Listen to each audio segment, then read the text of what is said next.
ত্রয়োদশ জাতীয় সংসদ নির্বাচনে স্বচ্ছতা নিরপেক্ষতা দেখতে চায় ইউ। গণভোটে হ্যাঁ ভোট দেওয়ার আহ্বান আলী রিয়াজের। মিশিগানে খালেদা জিয়ার নামে সড়কের নামকরণ আপসহীন গণতান্ত্রিক সংগ্রামের প্রতি অনন্য আন্তর্জাতিক স্বীকৃতি বলছেন প্রবাসীরা। এবং জুলাই আন্দোলনে অংশ নেয় আটক 25 প্রবাসীকে ক্ষমা করে মুক্তি দিল আরব আমিরাত। সবাইকেই ফেরত পাঠানো হয়েছে বাংলাদেশে। স্বাগত প্রবাসী সংবাদে, আপনাদের সাথে আছি আমি সোহাগ বক্স। দেখছিলেন বিআরবি কেবল সংবাদ শিরোনাম, এবার বিস্তারিত। ভোটের প্রতিটি ধাপে স্বচ্ছতা ও নিরপেক্ষতা দেখতে চায় ইইউ, জানিয়েছেন ইউরোপীয় ইউনিয়নের নির্বাচন পর্যবেক্ষণ মিশনের প্রধান পর্যবেক্ষক ইভার্স ইয়াপস। জানান, আসন্ন নির্বাচনে নারী, সংখ্যালঘু, ক্ষুদ্র নৃগোষ্ঠী সহ সামাজিক সব গোষ্ঠীর অংশগ্রহণে সারা দেশে কত শতাংশ ভোটার নির্বাচনে অংশ নেবে তা দেখতে চান তারা। এদিকে প্রেস সচিব শফিকুল আলম বলছেন, আগামী নির্বাচনকে খুবই গুরুত্বের সঙ্গে দেখছেন ইইউ। 2008 সালের পর এবার জাতীয় সংসদ নির্বাচনে প্রায় 2000 পর্যবেক্ষক পাঠাচ্ছে ইউরোপীয় ইউনিয়ন। রোববার দুপুরে রাজধানীর গুলশানে পর্যবেক্ষক মিশনের প্রথম সংবাদ সম্মেলনে একথা জানান এই মিশনের প্রধান আইভার্স ইয়ারজপস। জানান, নির্বাচনের প্রস্তুতি পর্যবেক্ষণ করতে ইতিমধ্যে ঢাকায় পৌঁছেছে 56 জন পর্যবেক্ষক। 56 long-term observers are arriving. তিনি জানান, গণভোট নয়, শুধু সংসদ নির্বাচনী পর্যবেক্ষণ করবে ইউরোপীয় ইউনিয়ন পর্যবেক্ষক মিশন। সুষ্ঠু, অবাধ, গ্রহণযোগ্য ও সর্বস্তরের মানুষের অংশগ্রহণে নির্বাচনের প্রত্যাশা করছে EU. We hope that the upcoming election will be transparent and inclusive, conducted in a peaceful manner. অংশগ্রহণমূলক নির্বাচন বলতে সবার অংশগ্রহণ নিশ্চিত করাকে বোঝালেও বাংলাদেশে একটি দীর্ঘদিনের ঐতিহাসিক রাজনৈতিক দ্বন্দ্ব বিদ্যমান। এই প্রেক্ষাপটে সমঝোতা ও রিকনসিলিয়েশনের সুযোগ রয়েছে বলেও জানান প্রধান পর্যবেক্ষক। Regarding the issues of national reconciliation and transitional justice, as long as it makes an impact on the election, on the turnout, on things like that. So we are not here to comment on the context. এদিকে EU নির্বাচন পর্যবেক্ষণ মিশনের প্রধান রোববার রাষ্ট্রীয় অতিথি ভবন যমুনায় প্রধান উপদেষ্টার সঙ্গে সাক্ষাৎ করেন। এই বিষয়ে প্রেস সচিব শফিকুল আলম জানান, আগামী নির্বাচন গভীরভাবে পর্যবেক্ষণ করবে ইউরোপীয় ইউনিয়ন। আইভার্স ইয়াপ বলেছেন যে উনি সর্বত্র পজিটিভ ফিলিং, ইলেকশন নিয়ে পজিটিভ ফিলিং, এনথুসিয়াজম দেখছেন। আগে 3টি পার্লামেন্টারি ইলেকশন ক্রেডিবল হয়নি। পুরো নির্বাচন প্রক্রিয়া পর্যবেক্ষণে প্রায় 2 মাস বাংলাদেশে কাজ করবে এই মিশন। তিনি বলেছেন, ইন্টারিম গভর্নমেন্ট এবং ইলেকশন কমিশন পুরোপুরিভাবে প্রিপেয়ার্ড আছে। প্রমা চৌধুরী, নিউজ 24, ঢাকা। এবার জেডএসআরএম নির্বাচনের পথে। বিগত 16 বছরের মতো গুম, খুন সহ ভয়াবহ অপরাধ আর ভবিষ্যতে না চাইলে গণভোটে হ্যাঁ এর পক্ষে ভোট দেওয়ার আহ্বান জানিয়েছেন প্রধান উপদেষ্টার বিশেষ সহকারী অধ্যাপক আলী রিয়াজ।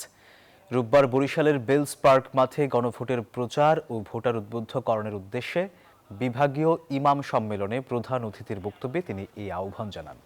জুলাই জাতীয় সনদের ভবিষ্যতের রূপরেখা তুলে ধরে এ সময় তিনি আরও বলেন, সবার মধ্যে মতের পার্থক্য থাকতে পারে, তবে সবাইকে দেশের কল্যাণের পক্ষে এবং গণভোটে হ্যাঁ এর পক্ষে থাকতে হবে। গত 16 বছর যাবৎ সংগ্রামে যারা প্রাণ দিয়েছেন, যারা গুম হয়েছেন, তাদের পরিবার আমাদের কাছে একটা দায়িত্ব দিয়েছেন। যারা প্রাণ দিয়েছেন, প্রাণ দেবার পর আমাদের একটা দায়ে বদ্ধ করেছেন। আসুন সেই সুযোগের সদ্ব্যবহার করি, আমরা সকলে মিলে একটা ভবিষ্যতের সুন্দর বাংলাদেশ প্রতিষ্ঠার জন্য আমরা চেষ্টা করি। পুনরায় গুম, বিচার বহির্ভূত হত্যাকাণ্ডের দিনে ফিরে যেতে না চাইলে সবাইকে গণভোটে হ্যাঁ ভোট দেওয়ার আহ্বান জানিয়েছেন স্থানীয় সরকার উপদেষ্টা আদিলুর রহমান খান। একই অনুষ্ঠানে উপদেষ্টা সৈয়দা রিজওয়ানা হাসানও গণভোটে অংশ নিয়ে ইতিবাচক রায় দেওয়ার আহ্বান জানান। গণভোটে অবশ্যই সকলে অংশ নেবেন এবং যদি সত্যি সংস্কার চান তাহলে উত্তরটা আমাদেরকে হ্যাঁ বলতে হবে। যদি হ্যাঁ না বলি, চুপ করে বসে থাকি, নিষ্ক্রিয় থাকি বা না বলি, তাহলে ক্ষমতার যে ভারসাম্যটা আনার প্রয়োজন এই সমাজে, সেই ভারসাম্যটা আনবার সুযোগটা আরো অনেক বছরের জন্য হয়তো আমরা মিস করে ফেলবো। বিচার বহির্ভূত হত্যাকাণ্ড, নির্যাতন এবং আয়নাঘরের দিনগুলোতে ফিরে যেতে না চাই, আমাদের গণভোটের পক্ষে অবস্থান নিতে হবে। এনসিপি গণভোটে হ্যাঁ জয়যুক্ত করতে আসন ভিত্তিক পৃথক কর্মপদ্ধতি গ্রহণ করেছে। যেসব আসনে এনসিপির নিজস্ব প্রার্থী রয়েছে সেখানে সংশ্লিষ্ট প্রার্থীর নেতৃত্বে এই গণভোটে হ্যাঁ ভোট দেওয়ার নিশ্চিত করতে ব্যাপক প্রচারণা পরিচালিত হবে।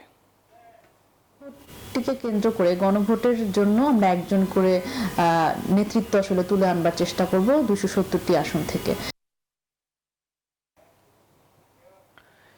যুক্তরাষ্ট্রের মিশিগান অঙ্গরাজ্যের একটি সড়কের অংশের নামকরণ বাংলাদেশের সাবেক প্রধানমন্ত্রী বেগম খালেদা জিয়ার নামে করায় উচ্ছ্বসিত অভিবাসী বাংলাদেশিরা। শহর কর্তৃপক্ষের এই সিদ্ধান্তকে বাংলাদেশের ইতিহাস, নেতৃত্ব এবং গণতন্ত্রের প্রতি তার অনন্য স্বীকৃতি হিসেবে দেখছেন তারা। মিশিগান থেকে জুয়েল খানের তথ্যচিত্রে ডেস্ক রিপোর্ট। মিশিগান অঙ্গরাজ্যের হ্যামট্রামক শহরের প্রাণকেন্দ্রে অবস্থিত কোনাল্ড ও জোসেফ কাম্পো অ্যাভিনিউর মধ্যবর্তী গুরুত্বপূর্ণ কার্পেন্টার স্ট্রিট এখন থেকে খালেদা জিয়ার নামেই পরিচিত হবে। যুক্তরাষ্ট্রের হ্যামট্রামক সিটি কাউন্সিলের দায়িত্ব পালনরত বাংলাদেশি বংশোদ্ভূত 4 জন কাউন্সিলরের সক্রিয় ভূমিকায় এই নামকরণের অনুমোদন নিশ্চিত হয়। এই ঘটনাকে সম্মান ও শ্রদ্ধার চোখে দেখছেন অভিবাসী বাংলাদেশিরা। বিদেশের মাটিতে বাংলাদেশের কোনো রাজনৈতিক ব্যক্তিত্বর নামে সড়কের নামকরণে আনন্দিত অভিবাসী বাংলাদেশিরা। ওনার বিশ্বব্যাপী যে সম্মান, উনি একমাত্র সেই সম্মান পাওয়ার একমাত্র কারণ ছিল উনি গণতন্ত্রের মানুষকন্যা ছিলেন, গণতন্ত্রের মা ছিলেন। গণতন্ত্র রক্ষার কারণে একজন দেশপ্রেমিক থাকলে, মানুষের জন্য কাজ করলে মৃত্যুর পরে তার জীবন কিভাবে হয় এটাই প্রমাণ করেছে বাংলাদেশের 18 কোটি জনগণ। বাংলাদেশের 3 বারের সাবেক প্রধানমন্ত্রী বেগম খালেদা জিয়া নামে রাস্তার নামকরণে হ্যামট্রামক শহরটিকে আরো আপন করে নিয়েছেন তারা। ঢাকা সিটির পক্ষ থেকে একটি সড়কের নামকরণ করা হয়েছে বেগম খালেদা জিয়ার নামে, তাই সবাইকে ধন্যবাদ। সম্প্রতি শহরের 300-র বেশি বাসিন্দা সিটি কাউন্সিলের নামকরণে লিখিত আবেদন জানালে কাউন্সিলরের বৈঠকে বিষয়টি উত্থাপিত হয় এবং ভোটাভুটিতে তা গৃহীত হয়। শহরের কর্তৃপক্ষের এই সিদ্ধান্তকে প্রবাসী বাংলাদেশিরা দেশের ইতিহাস, নেতৃত্ব এবং গণতন্ত্রের প্রতি এক অনন্য স্বীকৃতি হিসেবেই দেখছেন। Desk report, news 24। দর্শক, এই বিষয়ে আরো খবর জানাতে মিশিগান থেকে এই মুহূর্তে সরাসরি যুক্ত হচ্ছেন আমাদের সহকর্মী জুয়েল খান। জুয়েল, আপনাকে স্বাগত জানাচ্ছি। জুয়েল, মিশিগানে খালেদা জিয়ার নামে সড়কের নামকরণ হওয়া নিয়ে প্রবাসীরা কি বলছেন জানাবেন আমাদের। ধন্যবাদ সোহাগ আপনাকে। আসলে আপনি জানেন যে আমেরিকার মিশিগান অঙ্গরাজ্যটি হচ্ছে বাংলাদেশের প্রায় লক্ষাধিক অভিবাসী বাংলাদেশিরা বসবাস করে থাকেন এখানে। আর বিশেষ করে এই যে খালেদা জিয়ার নামে যে সড়কটি নামকরণ করা হয়েছে সেটা অত্যন্ত খুবই গুরুত্বপূর্ণ একটি সড়ক। সেটা কার্পেন্টার রোডকে খালেদা জিয়া সড়ক করা হয়েছে। আর এখানে অভিবাসী বাংলাদেশিরা খুবই উৎফুল্ল এবং তারা খুবই উচ্ছ্বাস প্রকাশ করেছেন। বাংলাদেশের ইতিহাস, নেতৃত্ব এবং গণতন্ত্রের প্রতি অনন্য স্বীকৃতি হিসেবে দেখছেন অভিবাসী বাংলাদেশিরা। বিশেষ করে বাংলাদেশের সাবেক প্রধানমন্ত্রী খালেদা জিয়া ক্ষমতাসীন থাকা অবস্থায় তিনি বিশ্ব কূটনীতি, আন্তর্জাতিক শান্তি রক্ষা মিশনের মধ্য দিয়ে বিশ্বমঞ্চে যে বাংলাদেশকে নতুনভাবে পরিচয় করিয়ে দিয়েছিলেন সেটারই প্রতিফলন ঘটেছে এই নামকরণের মাধ্যমে। আমি বাংলাদেশের বিভিন্ন শ্রেণী পেশার মানুষের সাথে কথা বলেছি। আমি কাউন্সিলম্যান, বাংলাদেশের যে 4 জন কাউন্সিলম্যান আছেন তার মধ্যে 2 জনের সাথে কথা বলেছি। ওনারা এই ধরনের একটি এই মহৎ কাজ এবং খালেদা জিয়ার নামকরণের মধ্য দিয়ে ওনারা সন্তুষ্টি প্রকাশ করেছেন। আর আমরা আপনার মাধ্যমে আমি এই বলতে চাই যে মিশিগান হচ্ছে বাংলাদেশিদের দ্বিতীয় বৃহত্তম জনগোষ্ঠী, এখানে বসবাস করেন। আর বাংলাদেশিরা সবসময় এই এখানের মধ্যে দেশের প্রতি, দেশের মানুষের প্রতি যে আস্থা, বিশ্বাস আছে সেটাই তারা প্রতিনিয়ত। জি জুয়েল, আপনাকে ধন্যবাদ। জুলাই আগস্টে বৈষম্য বিরোধী আন্দোলনে ছাত্র জনতাকে হত্যা ও নিপীড়নের প্রতিবাদে সংযুক্ত আরব আমিরাতে মিছিল ও বিক্ষোভ করায় আটক হন 25 প্রবাসী। দেশটির প্রেসিডেন্ট শেখ মোহাম্মদ বিন জায়েদ আল নাহিয়ান তাদের ক্ষমা করেছেন। ক্ষমাপ্রাপ্তদের ইতিমধ্যে মুক্তি দিয়ে বাংলাদেশে ফেরত পাঠানো হয়েছে। 2024 সালের জুলাই মাসের ঘটনাবলীর সঙ্গে সম্পৃক্ততার অভিযোগে সংযুক্ত আরব আমিরাতে গ্রেপ্তার হয়ে আদালতে দণ্ডিত হন এসব বাংলাদেশি নাগরিক। বাংলাদেশ সরকারের অনুরোধের পরিপ্রেক্ষিতে মানবিক বিবেচনায় তাদের ক্ষমা করা হয়।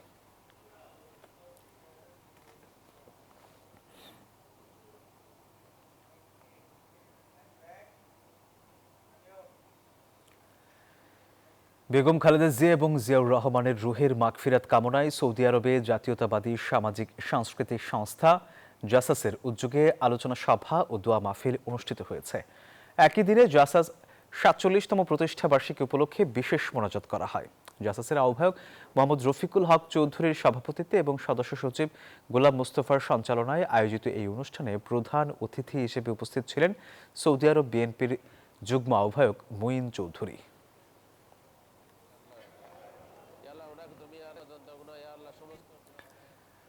ওমানে চট্টগ্রাম সমিতির উদ্যোগে বেগম খালেদা জিয়ার স্মরণে মিলাদ মাহফিল আয়োজন করা হয়েছে।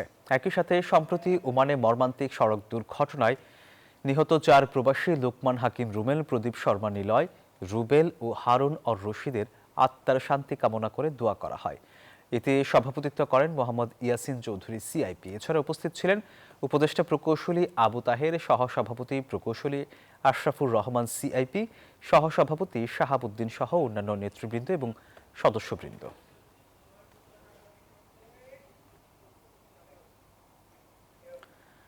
সৌদি আরবের রিয়াদে বরিশাল 1 আসনের বিএনপি মনোনীত প্রার্থী জহির উদ্দিন স্বপনকে সংবর্ধনা দিয়েছেন প্রবাসীরা। উমরা পালন শেষে সৌদি আরবস্থ গৌরনদী ও আগুইল ঝরাবাসীর পক্ষ থেকে রিয়াদের একটি হোটেলে তাকে এই সংবর্ধনা দেওয়া হয়। জাতীয়তাবাদী সৌদি আরব পূর্বাঞ্চল শ্রমিক দলের সভাপতি বিপ্লব হোসেন আজাদের নেতৃত্বে এবং রিয়াদে অবস্থানরত গৌরনদী ও আগুইল ঝরা প্রবাসীরা এ সময় উপস্থিত ছিলেন।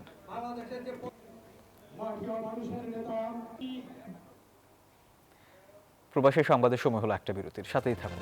আবারও স্বাগত। হাদি হত্যার বিচার সহ ইনকিলাব মঞ্চ ঘোষিত 4 দফা দাবি আদায়ের লক্ষ্যে পঞ্চগড়ে বিক্ষোভ মিছিল ও মানববন্ধন করেছে শিক্ষার্থীরা। রবিবার মকবুলার রহমান কলেজ থেকে একটি মিছিল বের হয়ে চৌরঙ্গি মোড়ে শেষ হয়। পরে সড়ক অবরোধ করে বিভিন্ন স্লোগান দিতে থাকেন তারা। ফলে প্রায় 1.5 ঘন্টা ধরে যানজটের সৃষ্টি হলে আইন শৃঙ্খলা বাহিনীর লাঠিচার্জে সড়ক ছেড়ে দেন তারা। এ সময় অন্তত 23 জন আহত হয়। আমরা এই হাদি ভাইয়ের বিচারের দাবি নিয়ে লং মার্চ টু ঢাকায় দরকার হলে কর্মসূচি ঘোষণা করব। এটা বৃহৎ পরিকল্পনা যারা করেছে তাদেরকে আইনের আওতায় নিয়ে আসার জন্য আহ্বান জানাচ্ছি। ব্যবসায়িক দ্বন্দ্বেই খুন হন জাতীয়তাবাদী স্বেচ্ছাসেবক দল ঢাকা মহানগর উত্তরের সাবেক যুগ্ম সাধারণ সম্পাদক আজিজুর রহমান মুসাব্বির। হত্যাকাণ্ডের ঘটনায় রিয়াজ নামে আরও একজনকে গ্রেপ্তার করেছে পুলিশ। এই ঘটনায় 4 জনকে গ্রেপ্তার করা হলেও এখনও পলাতক এক শুটার। রোববার ডিএমপিতে সংবাদ সম্মেলনে এই তথ্য জানান ডিবি প্রধান। গত 7 জানুয়ারি রাতে রাজধানীর পশ্চিম তেস্তুরি বাজারে স্টার হোটেলের সামনে এভাবেই দুর্বৃত্তের গুলিতে নিহত হন মুসাব্বির। এই ঘটনায় মামলা হওয়ার পর নড়েচড়ে বসে আইন শৃঙ্খলা বাহিনী। সিসিটিভি ফুটেজ বিশ্লেষণ করে শনাক্ত করা হয় অপরাধীর নাম, পরিচয়। মানিকগঞ্জ ও গাজীপুর সহ দেশের বিভিন্ন জেলায় অভিযান পরিচালনা করে প্রধান শুটার সহ 4 জনকে গ্রেফতার করে ডিবি। রবিবার বিকেলে ডিএমপির মিডিয়া সেন্টারে সংবাদ সম্মেলনে এ তথ্য জানান ডিবি প্রধান। অভিযান পরিচালনা করে এই হত্যার সাথে সংশ্লিষ্ট 2 জন শুটারের একজন জিনাত পিতা আব্দুর রশিদ, তাকে গ্রেফতার করা হয়। ঘটনার মূল সমন্বয়কারী মোহাম্মদ বিল্লাল হোসেন পিতা শহীদুল্লাহ, তাকে গ্রেফতার করা হয়। পুলিশের এই কর্মকর্তা বলেন, ব্যবসায়িক দ্বন্দ্বে খুন হন স্বেচ্ছাসেবক দলের এই নেতা। চাঁদাবাজি বন্ধে বিভিন্ন কর্মসূচিতে সোচ্চার থাকায় এই হত্যাকাণ্ডের অন্যতম কারণ হতে পারে বলেও জানান তিনি। প্রাথমিক তদন্তে এবং আসামিরা জিজ্ঞাসাবাদে তারা এই ঘটনার সাথে সংশ্লিষ্ট আছে বলে তারা জানিয়েছে। আমরা এখন তাদেরকে নিয়ে আসছি, আমরা টোটাল ঘটনাটা তদন্ত করতেছি। মনে হচ্ছে যে তারা ওখানে ব্যবসা কেন্দ্রিক ব্যবসায়িক ইয়ে থেকে আছে, এর নেপথ্যেও কিছু আছে কিনা এটা আমরা। এই ঘটনায় একটি মোটরসাইকেল উদ্ধার করা হয়েছে, তবে এখনো পলাতক আছে এক শুটার। তাকে গ্রেফতার করতে আইন শৃঙ্খলা বাহিনী এখনো অভিযান পরিচালনা করছে। Number plate Masud Suman, news 24, Dhaka. গভীর রাতে বাসায় আসতে নিষেধ করায় রাজধানীর বনশ্রীতির রেস্টুরেন্ট মালিকের স্কুল পড়ুয়া কন্যাকে খুন করেছেন দোকান কর্মচারী মিলন। প্রাথমিকভাবে এমনটাই ধারণা করছে পুলিশ। ভুক্তভোগী পরিবারের অভিযোগ, খুন করে নগদ টাকা ও স্বর্ণালংকার নিয়ে পালিয়ে যায় মিলন। এদিকে হত্যার ঘটনায় মামলা হলেও এখনও ধরা পড়েনি আসামি মিলন। শনিবারের দুপুর 1:30 সিসিটিভির ফুটেজে দেখা যায় রাজধানীর দক্ষিণ বনশ্রীতে খুন হওয়া শিক্ষার্থী ফাতেমার বাসার দিকে যায় তাদের হোটেলের কর্মচারী মিলন। 6 মিনিট বাসার সামনে অপেক্ষার পর কেউ একজন ভেতর থেকে দরজা খুলে দিলে প্রবেশ করে সে। প্রায় 20 মিনিট পর বাসা থেকে বের হয়ে সন্দেহজনকভাবে দ্রুত এলাকা ত্যাগ করে মিলন। পরে সন্ধ্যায় বাসায় এসে বড় বোন শোভা দেখেন মেঝেতে পড়ে আছে ছোট বোনের গলা কাটা মরদেহ। পরিবারের অভিযোগ, গভীর রাতে বাসায় আসতে নিষেধ করাতেই ক্ষোভে এই হত্যাকাণ্ড ঘটাতে পারে হোটেলের কর্মচারী মিলন। দাবি করেন ফাতেমাকে হত্যার পর বাসা থেকে 5 ভরি স্বর্ণ এবং নগদ 5 লাখ টাকা নিয়ে যায় হত্যাকারী। ওই চুরির কারণে, কারণ হচ্ছে যে আমাদের 5 ভরি গোল্ড ছিল আর 5 লাখ টাকা ক্যাশ ছিল, সব লকার ভেঙে নিয়ে গেছে। আর হচ্ছে যে ও বৃহস্পতিবারে ওর সাথে একটু মানে খারাপ ব্যবহার করছে আমার বোনের, কারণ যেহেতু সে রাত্রে 11টা সাড়ে 11টা বাজে আসছে খাবার নিতে। তো আমার বোনে একটু করছে যে আপনি আগামীকাল থেকে সন্ধ্যার পর আসবেন, এত লেট করে আসবেন না। তো আমার বোনে ওই দিন আর মেন গেট খুলে নেয়, ও যে গেটের নিচ দিয়ে খাবারটা দিছে। আমি সরকারের কাছে চাই আমার বিচার, ঘটনার পর থেকে এলাকায় ছড়িয়ে পড়েছে আতঙ্ক। অনেক আতঙ্ক তো ভাই, আমরা এখন এখানে এলাকায় এগুলো দেখতে আমাকে অনেক ভয় লাগতেছে ভাই। কামে যাই মনে করেন এই সময় একজন দিনে যায় যদি তার হত্যা করে, এই বিষয়টা কি অবস্থা দেশের হত্যায় করে। এই ঘটনায় অজ্ঞাত কয়েকজনের নামে খিলগাঁও থানায় মামলা করেছে পরিবার। এখনো কাউকে আটক না করা গেলেও অভিযুক্তদের ধরতে অভিযান চলছে বলে জানায় পুলিশ।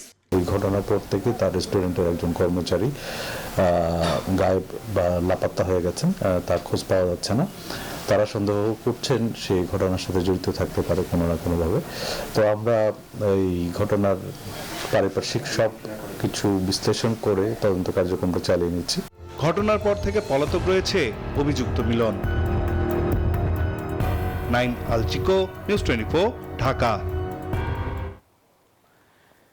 নারায়ণগঞ্জের 2,500-এ যৌথ বাহিনীর অভিযানে শীর্ষ সন্ত্রাসী ও মাদক ব্যবসায়ী নাইম ও তার 3 সহযোগী গ্রেপ্তার হয়েছে। যৌথ বাহিনীর পক্ষ থেকে জানানো হয়, হাইজাদি ইউনিয়নের ধন্দি কামালদি এলাকায় সেনাবাহিনী ও 2,500 থানা পুলিশের একটি দল শীর্ষ সন্ত্রাসী ও মাদক ব্যবসায়ী নাইম, তার স্ত্রী রুনা আক্তার, সুমন ও রুবেল ভূঁইয়াকে গ্রেফতার করে। তাদের দেয়া তথ্য মতে তল্লাশি চালিয়ে 2টি দেশীয় পিস্তল, গুলি, কার্তুজ, দেশীয় অস্ত্র, ইয়াবা, মদ উদ্ধার এবং মাদক বিক্রির নগদ 16,90,000 টাকা এবং 5টি মোবাইল জব্দ করা হয়। মাদক ব্যবসায়ী নাইম এবং তার সহযোগীদেরকে ঘটনাস্থল থেকে গ্রেফতার করা হয়। ঘটনাস্থল থেকে একই সাথে 2টি দেশীয় পিস্তল, 3 রাউন্ড রাইফেলের অ্যামুনিশন, 1 রাউন্ড কার্তুজ, 13টি বিভিন্ন ধরনের ধারালো অস্ত্র, 105 পিস ইয়াবা, অ্যালকোহল, 16,90,000 নগদ টাকা এবং 5টি অ্যান্ড্রয়েড মোবাইল ফোন সহ আরও বেশ কিছু দ্রব্য সামগ্রী উদ্ধার করা হয়। পরবর্তীতে গ্রেফতারকৃত সন্ত্রাসীদেরকে 2,500 থানায় পরবর্তী বিচারিক কার্যক্রমের জন্য সোপর্দ করা হয়।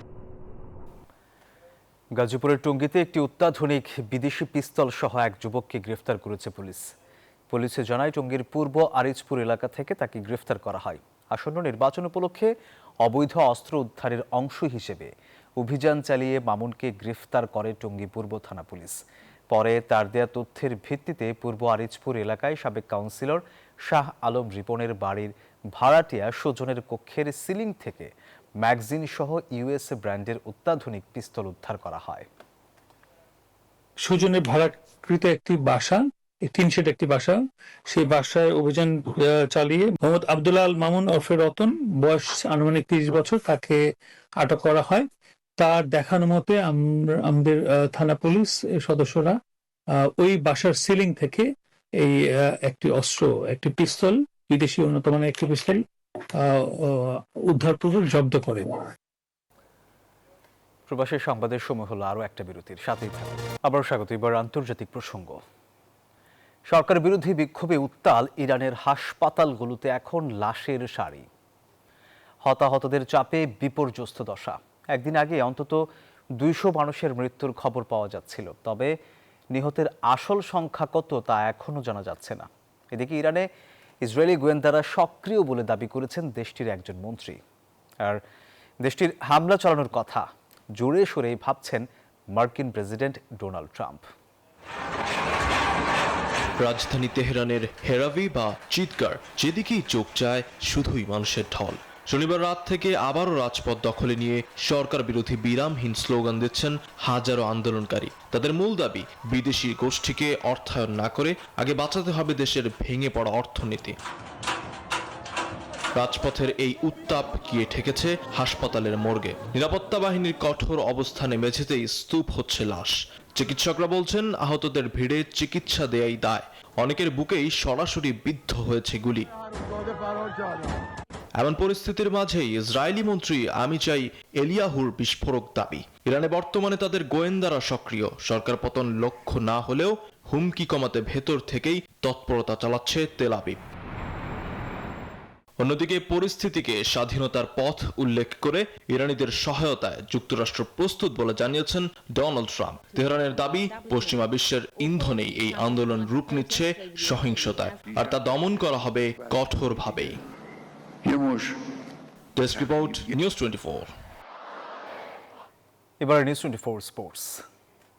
টি-20 বিশ্বকাপ ইস্যুতে এখন পর্যন্ত আইসিসি থেকে ফিরতি মেইল পায়নি বিসিবি। ক্রিকেটের শ্রেষ্ঠত্বের আসরে অংশ নিতে বিসিবিকে অপেক্ষার পরামর্শ দিলেন সাবেক অধিনায়ক হাবিবুল বাশার সুমন। এদিকে তামিম ইকবাল ইস্যুতে কোনো শোকজ লেটার পায়নি বিসিবি পরিচালক এম নাজমুল ইসলাম।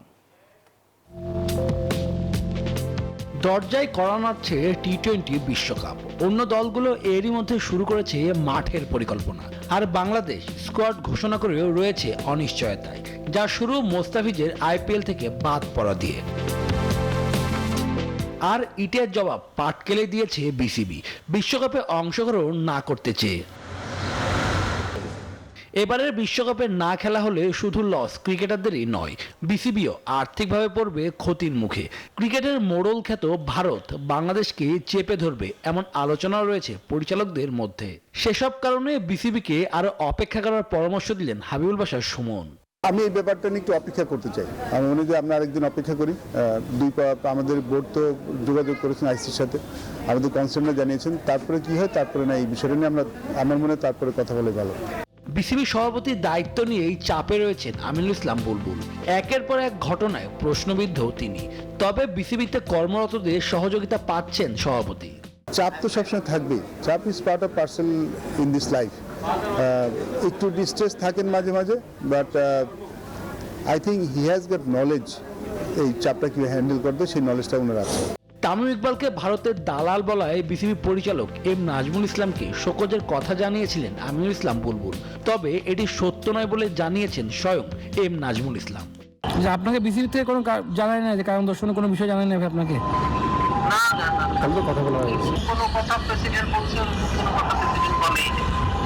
ক্রিকেটের বৈশ্বিক আসরে বাংলাদেশের শিরোপা নেই একটিও, এমনকি এশিয়া কাপের ট্রফিও জিততে পারেনি লিটন মিরাজরা।